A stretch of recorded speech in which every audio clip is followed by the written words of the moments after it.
students, this is your first class of class 12th entrepreneurship for the session 23-24. कितना कमाते हो आप? हाँ, कितना कमाते हो आप? आपके पेरेंट्स नहीं, आप कितना कमाते हैं? नहीं, अभी नहीं. Then what about class 11th learn to earn project? Class 11th में कर लिया आपने learn to earn project, marks ले लिए, बट आपने क्या सचमुच कमाना शुरू किया? अभी तक भी नहीं. Now start earning. This is the entire session for you, how you can start your earning. कैसे आप बिजनेस शुरू कर सकते हो, क्या करें. फर्स्ट चैप्टर में आपकी स्टार्टअप है, business startup. Convert your passion into your earning method, earning style. First chapter entrepreneurial opportunities means as an entrepreneur what are opportunities for you. Problems and needs in the society are opportunities for you. Society में जो भी problem है, need है, जो लोगों की जरूरत है, वही आपके लिए अपॉर्चुनिटी है. Convert problems and needs into your opportunity. जो लोगों को चाहिए वही आप दे दो, बन गया बिजनेस. लोग जो चाहते हैं, जैसा उन्हें चाहिए, जो उनकी जरूरत है, उसे आप कन्वर्ट करो अपनी अपॉर्चुनिटी में. जैसे कि आपने देखा कि आपके एरिया में कोई जिम नहीं है, तो एक जिम खोलो आप. बट हाँ, ये आपका पैशन होना चाहिए. आपको नीड प्रॉब्लम देखनी है, बट आपके अपने पैशन से रिलेटेड आपको नीड प्रॉब्लम देखनी है, जिस काम में आप अपने आप को आगे 10 साल बाद भी इमेजिन कर सकते हैं. आप 10, 12, 20, 50 साल जब तक है उस काम को खुशी से कर सकें, वो काम आपको बोझ ना लगने लगे. सिर्फ पैसा नहीं देखना. तो उसके लिए आपको सबसे पहले you have to sense entrepreneurial opportunities. पहला टॉपिक हम आपको चैप्टर 1 का सिखाएंगे, how you sense entrepreneurial opportunities. कैसे आप उन्हें सेंस करोगे. इसके साथ careful observation of environment, how to scan the environment. तो आपने एंटरप्रेन्योरियल अपॉर्चुनिटीज को स्कैन किया, एनवायरनमेंट स्कैन किया, और अब जैसा कि मैंने बताया था कि find out problems and need of the society, convert it as an your opportunity. तो problem identification, problem identification of society, लोगों की जरूरत क्या है. देन स्पोर्टिंग ट्रेंड, मार्केट में चल क्या रहा है. आपने जिम तो खोल दिया, लेकिन वो पुराने जमाने का जिम खोल दिया, अखाड़े वाला, आओ मिट्टी खोदो फिर भर दो.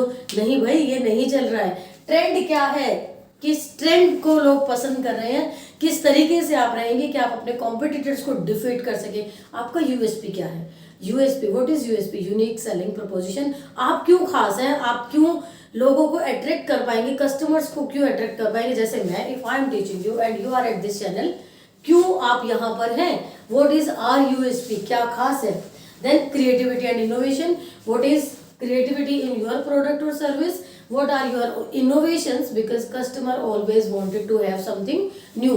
क्या आपने सेम डिजाइन की टी शर्ट कभी दोबारा खरीदी है, क्या आपने सेम कलर डिजाइन के शूज दोबारा खरीदे हैं, नहीं ना. इसीलिए आपको जरूरत है बिजनेस में इनोवेशन करने की. Always provide something new to your customers because customer always wanted to have something new. Then इतना सारा स्कैन कर लिया, एनवायरनमेंट देख लिया, मार्केट देख लिया, अपॉर्चुनिटी सेंस कर ली, प्रॉब्लम देख ली, ट्रेंड देख लिया, कस्टमर को क्या चाहिए वो सब देख लिया. अब आपको राइट अपॉर्चुनिटी सिलेक्ट कर लेनी है. तो क्लास 12 एंटरप्रेन्योरशिप में है टोटल 6 यूनिट्स. 6 में से फर्स्ट यूनिट आज हम स्टार्ट करेंगे. First unit, first part, sensing entrepreneurial opportunity, ये टॉपिक आज हम डिस्कस करेंगे. ओके, नाउ अब मैंने आपको एंटरप्रेन्योर बनने की सलाह दे तो दी, बोल दिया कि स्टार्ट अर्निंग, एक एंटरप्रेन्योर बन जाओ, प्रॉब्लम आइडेंटिफाई करो. बट आप सवाल पूछ रहे होंगे कि ma'am who is an entrepreneur, ये एंटरप्रेन्योर होता कौन है. According to Peter F Drucker, हमने पीटर एफ ड्रकर की ही डेफिनेशन क्यों ली, बिकॉज आप एंटरप्रेन्योरशिप प्रिपरेशन करेंगे सीबीएसई बुक क्लास 12 से, लिंक आपको डिस्क्रिप्शन में मिलेगा, वहाँ आपकी डेफिनेशन पीटर एफ ड्रकर ने दी है. This is the easiest and important a complete definition of entrepreneur. तो according to Peter F. Drucker, entrepreneur as one, सबसे पहले देखेंगे entrepreneur is as one who always searches for an opportunity, जो हमेशा मौके की तलाश में रहता है, जो हमेशा. तो entrepreneur is one who always searches for opportunity. opportunity क्या है, opportunity जैसा आपको बताया था, same problem and need in the environment. तो सबसे पहले आपको याद करना है कि entrepreneur is one who always searches for an opportunity.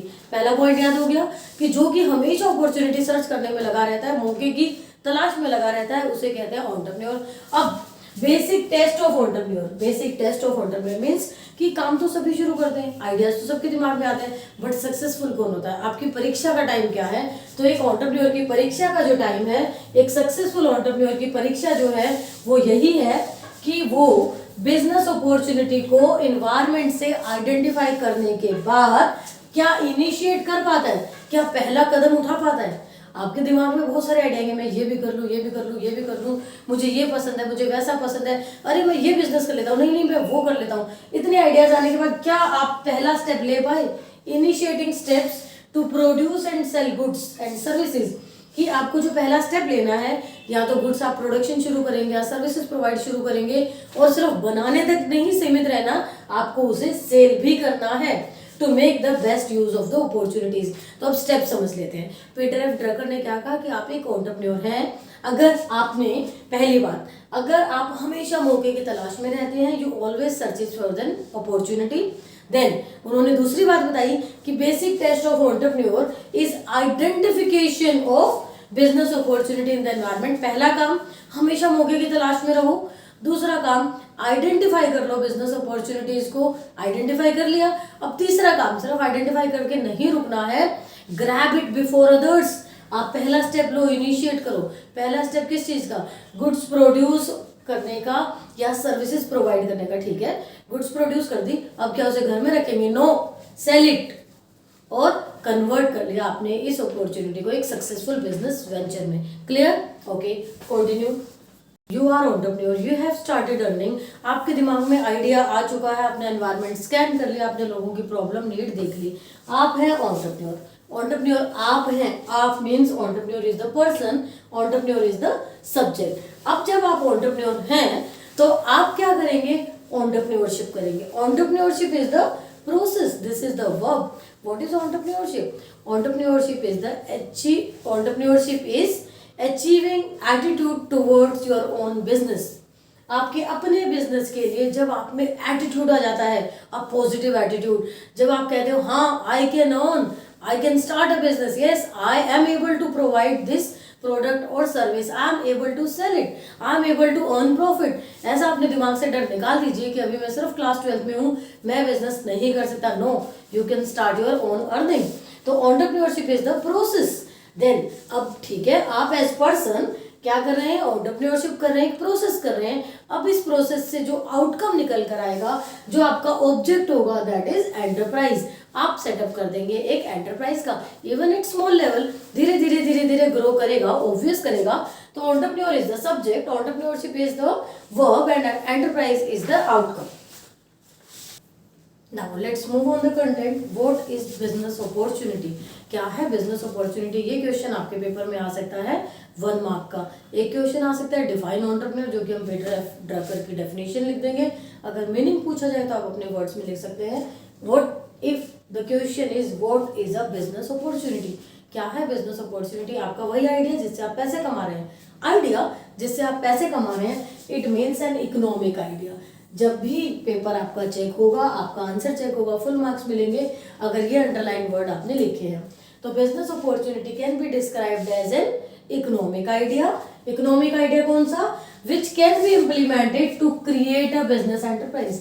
ऐसा इकोनॉमिक आइडिया जो कि आपने इम्प्लीमेंट किया, जो इम्प्लीमेंट किया जा सकता है। कैन बी मीन्स 100% इम्प्लीमेंट किया जा सकता है।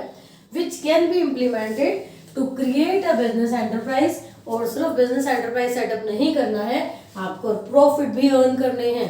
To earn profit it may be loss, yes we agree. First 1000 days are very crucial for the business, but our purpose is to earn profit. तो फिर से देखते हैं कि अगर आपका 2 मार्क का क्वेश्चन आता है, 1 मार्क का आता है, व्हाट इज बिजनेस अपॉर्चुनिटी? सबसे पहले एक इकोनॉमिक आइडिया जो कि इम्प्लीमेंट किया जा सकता है, किस लिए? किस लिए? बिजनेस एंटरप्राइज सेटअप करने के लिए, प्रॉफिट अर्न करने के लिए। ये होगा आपका कंप्लीट बिजनेस अपॉर्चुनिटी। एक और तरीके से आप इस डेफिनेशन को, इस मीनिंग को याद कर सकते हैं। What is business opportunity? Business opportunity may be described as attractive economic idea. यहाँ आपका आइडिया अट्रैक्टिव है, attractive economic idea. Economic means related to money, our purpose is to earn money, which could be implemented to create a business, यहाँ तक भी same है, earn profits and ensure future growth. ये हमने इसमें addition कर दिया कि आइडिया इकोनॉमिक ही है, अट्रैक्टिव है, आप प्रॉफिट अर्न कर रहे हैं, बिजनेस सेटअप कर रहे हैं, बट आपको एंश्योर करना है कि फ्यूचर ग्रोथ हो। आप ये देख रहे हैं कि हाँ ये आइडिया है, आज मैं इससे कमा रहा हूँ, कल मैं कमाऊंगा, क्या मैं आगे भी इससे कमाऊंगा? क्या इस आइडिया की फ्यूचर ग्रोथ है? Okay, next topic, before selecting the opportunity select करने से पहले an entrepreneur has to ensure two things in order to be successful. Business तो बहुत सारे लोग शुरू करते हैं, बट उतने ही काफ़ी लोग बंद भी कर देते हैं, सक्सेस नहीं हो पाते, गिव अप कर देते हैं। सबसे पहले तो बात याद रखनी है कि first 1000 days are very crucial for an entrepreneur. अब उसके बाद आपको दो चीज़ें और ध्यान रखनी है ताकि आप एक सक्सेसफुल एंटरप्रेन्योर बन जाए। पहली जो है, सबसे पहले आपको देखना है कि जो प्रोडक्ट आप प्रोड्यूस कर रहे हैं या सर्विसेज जो आप प्रोवाइड कर रहे हैं, क्या उसके लिए आपके पास एक गुड मार्केट है, क्या अच्छी मार्केट है, क्या आपके पास कस्टमर्स अवेलेबल हैं, क्या आप लोग ढूंढ पाएंगे जो इन्हें खरीदें, क्या आप टारगेट कस्टमर्स को जानते हैं? If yes, then you will be a successful entrepreneur. दूसरा, rate of return on investment. Return on investment मतलब जो आप पैसा लगा रहे हैं उस पर जो आपको वापसी मिलेगा, मीन्स जो आप प्रॉफिट अर्न करेंगे, वो जो rate of return on investment है, इसे आप शॉर्ट फॉर्म में ROI भी बोलते हैं। रिटर्न ऑन इन्वेस्टमेंट, क्या ये अट्रैक्टिव है? क्या आप जो रिटर्न कमाएंगे, क्या आप जो इससे पैसा कमाएंगे वो अट्रैक्टिव है? जो आप एक्सेप्ट कर रहे हैं, क्या आप इसे एक्सेप्ट करने के लिए रेडी हैं? तो चलो फिर से डिस्कस करते हैं दो चीजें जो कि सक्सेसफुल एंटरप्रेन्योर बनने के लिए आपको एंश्योर करनी है। पहली चीज, क्या गुड मार्केट है आपके पास? दूसरी चीज, क्या आप जो रेट ऑफ इन्वेस्टमेंट अर्न करेंगे आप उससे एक्सेप्ट कर रहे हैं, क्या आप उससे सेटिस्फाई हैं? इफ यस, तो ठीक है, आप अपनी अपॉर्चुनिटी को कंटिन्यू कर सकते हैं। आइडिया तो आ गया। क्या सभी आइडिया सक्सेसफुल बिजनेस अपॉर्चुनिटीज हैं? Can all ideas be converted into opportunities? Yes और no, it may be, it may not be. Yes कैसे, नो कैसे? Yes, if you have analyzed the market, you have checked the scope for the good। आपने देख लिया कि हाँ, जो good और सर्विस मैं प्रोवाइड कर रहा हूँ इसके कस्टमर्स मार्केट में हैं और उसके अकॉर्डिंग आपने गुड लॉन्च कर दी, तो yes, it will be a successful business opportunity. But no, if entrepreneur conceive an idea and start, जैसे ही आइडिया आया एंड स्टार्ट देयर बिजनेस, जैसे आइडिया है वैसे काम शुरू कर दिया, क्योंकि मैम ने सिखाया था grab opportunities before others. Idea आते आपने काम शुरू कर दिया, बट गलती क्या की? Without even analyse the market, तब आप सक्सेसफुल नहीं होंगे। यहाँ आपने सिर्फ अपनी ईगो सेटिस्फाई की है कि हाँ, मेरे पास एक आइडिया आ गया और अब मैं बिजनेस शुरू कर रहा हूँ, अब तो मैं प्रॉफिट अर्न करूंगा ही करूंगा क्योंकि मैंने अपॉर्चुनिटी को ग्रैब कर लिया औरों से पहले। नहीं, ऐसा नहीं होगा। If you have start your business without analyse the market, ये आपका आइडिया अपॉर्चुनिटी में कन्वर्ट नहीं होगा, आप एक सक्सेसफुल एंटरप्रेन्योर नहीं बन पाएंगे। क्योंकि अगर आपने मार्केट एनालाइज नहीं की तो आपके प्रोडक्ट के बहुत कम कस्टमर्स होंगे। आप फर्स्ट 1000 डेज भी लड़ते रहेंगे तो भी शायद उस ऊंचाई तक ना पहुंचे जिसके आप हकदार हैं। तो आपको क्या करना है? सक्सेसफुल एंटरप्रेन्योर बनने के लिए आप मार्केट एनालाइज करेंगे। आप देखेंगे कि जो गुड या सर्विस आप बनाने जा रहे हैं क्या वो एक्चुअल में लोगों को चाहिए। अगर हाँ, तभी आप उस प्रोडक्ट या सर्विस, प्रोडक्ट लॉन्च करना या सर्विस प्रोवाइड करनी शुरू करना। ये है आपके बिजनेस का पहला स्टॉप। अब पहला स्टेप लेने के बाद हम लगाते हैं फुल स्टॉप आज की क्लास के लिए। नेक्स्ट क्लास में मिलेंगे अगले टॉपिक के साथ। Thank you.